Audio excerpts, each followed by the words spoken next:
আজকে কুলসুমের জন্য এত বড় একটা কাচ্চির ডালা অর্ডার করে আনছি আর ওরে বলছি তোর যত মন চায় খা, মন চাইলে সব খায় ফেল, তুই খাওয়ার পরে যদি বাঁচে তাহলেই আমরা খাবো। তো যাই হোক, কুলসুম যেহেতু কাচ্চি খাইতে অনেক বেশি পছন্দ করে তাই আজকে ওর জন্য এত বড় একটা ডালা অর্ডার করে আনছি। আর এই ডালাটা আমি কোথা থেকে অর্ডার করছি সবকিছুই তোমাদের সাথে শেয়ার করব। যাই হোক, তোমরা ফুল ভিডিওটা দেখতে থাকো, আশা করি তোমাদের ভালো লাগবে। অনেকেই আমার পেজে এই খাবার ডালা দেখে মনে করে আমি মনে হয় ডালা সেল করি।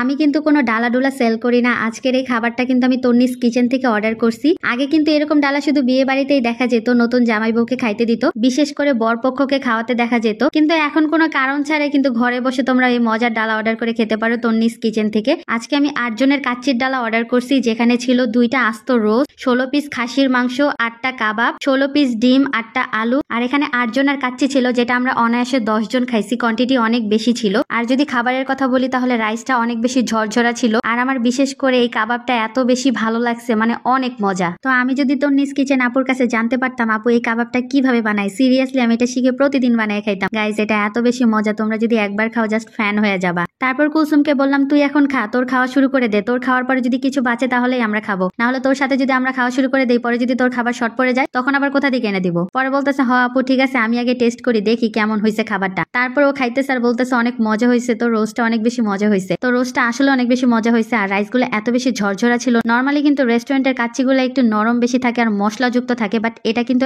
একদমই মশলা বেশি ছিল না। আমার কাছে তো অনেক বেশি ভালো লাগছে। আর কুলসুম তো সামনে খাবার পাইলে কোনো কথাই নাই, ও শুধু খাইতেই থাকে। মানে ওর সামনে খাওয়া থাকলে যতক্ষণ খাওয়া থাকবে ও ততক্ষণে খাইতে থাকবে, আর কোনো কথাই নাই। মানে ওর সাথে কোনো কথাই বলা যায় না, ও শুধু খাবারের মনোযোগ দিয়ে খাবার খাইতে থাকবে। তাই তো আমি কোনো দাওয়াতে গেলে ওরে ছাড়া যাই না, ওরে নিয়ে যাই, কারণ আমি বেশি খাইতে পারবো না এটা আমি জানি। হুদাই গিফট দিয়ে মনে করো যে লস করে আমার দরকার কি, এর জন্য ওরে নিয়ে যাই। ওই মনে করো যে 3 জনের খাবার একাই খেয়ে চলে আসে। আর আমার কিছু মানুষের কমেন্ট দেখে এত বেশি হাসি পায় কি বলবো। মানে ওর খাওয়ার ভিডিওর মধ্যে আইসা কমেন্ট করবে জীবনের প্রথম মনে হয় খাইতেছে, এর আগে জীবনেও খায় নাই। ভাই না খায় কি বাচ্চা আছে? ভাই তোমরা কি না খায় বাচ্চা আসো? ও তো এরকম খাইয়াই বাচ্চা আছে, তো খাবে না? খাবার সামনে রেখে মনে করো যে নাটক করবে, ঢং করবে, ওইটা ভালো লাগবে? খাবার সামনে আছে মনে করো উড়াধুরা খাইতে হবে, যতটুকু তোমার পেটে ধরবে তুমি তো ততটুকুই খাবা, তাই না? তো খাবার নিয়ে কোনো কথাবার্তা বললে কিন্তু আমার ভালো লাগে না, ঠিক আছে? খাবার সামনে থাকলে খাইতে হবে ভাই। তো যাই হোক, এখন আমাদের খাওয়া দাওয়া দেখে তোমাদের যাদের ক্ষুধা লাগতেছে, খাইতে মন চাইতেছে, তারা কিন্তু চাইলে তন্নিস কিচেন থেকে অর্ডার করে খেতে পারো। তন্নিস কিচেনে কিন্তু আরো অনেক অনেক আইটেম আছে, চাইলে কিন্তু তোমরা পেজটা ঘুরে আসতে পারো। পেজটা কিন্তু আমার ক্যাপশনে মেনশন দেওয়া আছে। তো তারপরে এইদিকে কুলসুম খাইতেছে দেখে আমারও খুব খাইতে মন চাইতেছে। মনে করো সামনে খাবার রেখে বসে থাকা কি সম্ভব বলো? তো এরপরে একই প্লেটে আমি, আম্মু, কুলসুম 3 জনে একসাথে খাইতেছি, ভালো কথা। এইদিকে দেখি কুলসুম আবার আমার ভাগের খাবার নিয়ে খাই ফেলতেছে। ভাই এইটা কি? হ্যাঁ জানি তোর কাচ্চি খাইতে ভালো লাগে, তাই বলে তুই আমার ভাগেরটাও খাই ফেলবি? যাই হোক, কাচ্চিটা কিন্তু অনেক বেশি মজা ছিল। আর এইদিকে দেখো কুলসুমের খাওয়া দেখে আমার পেট ভরে গেছে।